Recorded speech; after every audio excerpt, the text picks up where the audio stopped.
月30日清晨，上海的空气还带着些许湿润与微凉。王一博现身书 Uemura 品牌活动现场，尽管因技术原因取消了直播，这场本应大规模传播的视觉盛宴少了一个窗口，但却丝毫没有削弱他本人的存在感。相反，那种只可远观的高级感反而被放大得更加纯粹。他的造型依旧维持着一贯的极简与精致，线条干净，比例优越，举手投足之间散发出一种克制却极具张力的美感。那不是刻意营造的贵气，而是一种由内而外沉淀出的气质，仿佛从画中走出来的贵公子。但正是这样一个王子式的存在，却在活动结束后的下一刻迅速切换状态，没有多余停留，没有刻意摆拍，甚至连让粉丝慢慢回味的时间都不给，他直接奔向机场。那一刻，所有精致与克制似乎瞬间被卸下，只剩下一种非常真实，甚至有点孩子气的急切，想回家。中午时分的上海机场，人来人往，而他却像一阵风。不少目击者形容，几乎只看到一道身影掠过，头发微微凌乱，刘海甚至有些立起来的状态，在高速移动中轻轻晃动，让人忍不住联想到曾经粉丝们调侃的天线造型。那种不加修饰的自然感，反而让它显得更加鲜活，有温度。如果说上午的他是镜头中的王者，那么此刻的他就是现实中那个急着回家的普通人。这种反差恰恰是他最迷人的地方。更有趣的是，这种走路带风的状态与前2天在北京被拍到略显慵懒甚至有点慢吞吞的步伐形成了鲜明对比。为什么会这样？答案似乎不言而喻。当一个人身处自己最放松、最安心的环境时，身体会自然放慢节奏，而当他离开那个地方，再次回归的途中，整个人的状态就会变得轻盈而兴奋。这不是刻意，而是本能。对王一博来说，北京不仅仅是工作据点，更像是一个能让他卸下所有防备的地方。而这个地方之所以特别，很大一部分原因或许离不开另一个人的存在，肖战。粉丝们常常用归心似箭来形容他的状态，其实并不夸张。从昨晚深夜离开北京前往上海，到今天中午活动一结束就立刻返程，这种时间压缩到极致的行程安排，本身就说明了一件事，他在赶时间。赶什么时间？赶回去，回到那个熟悉的空间，回到那个让人安心的存在身边。这种感觉，其实很多人都能理解。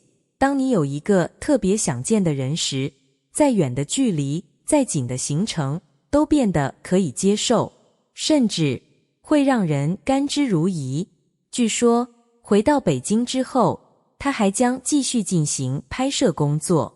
顶流的生活从来不轻松，时间被切割成无数碎片，城市之间来回穿梭，几乎没有真正意义上的停下来。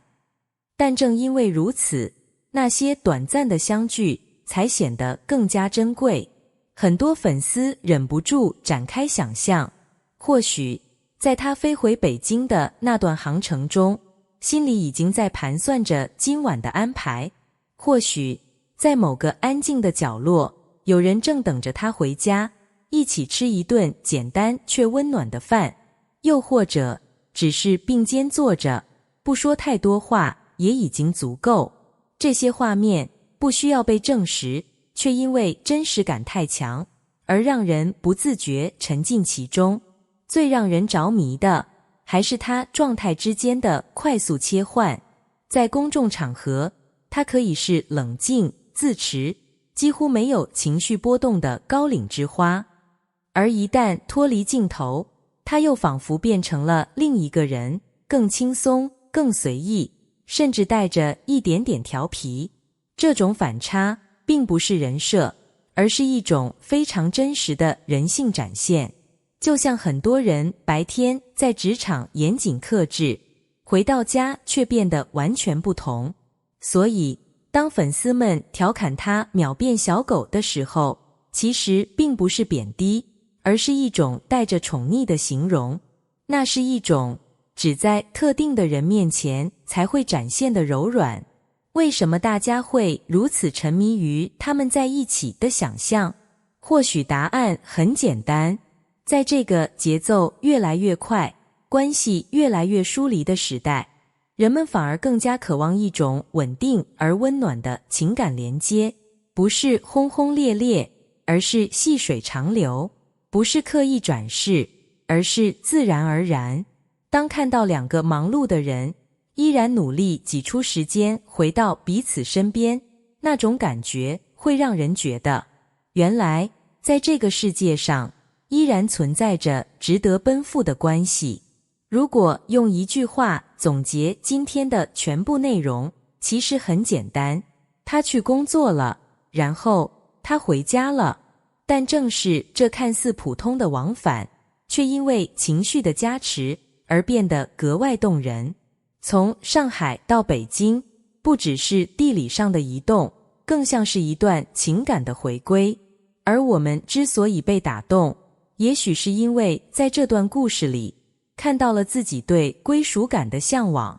看到这里，也许你会有自己的感受，那么不妨一起想一想，如果你也有一个无论多忙都想赶回去见的人，你会为他做到什么程度？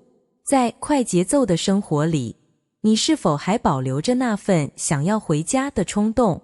你更喜欢他在舞台上的完美状态，还是生活中那种真实又有点可爱的模样？欢迎在评论区分享你的想法，也许你的故事会成为另一个人继续相信温柔与陪伴的理由。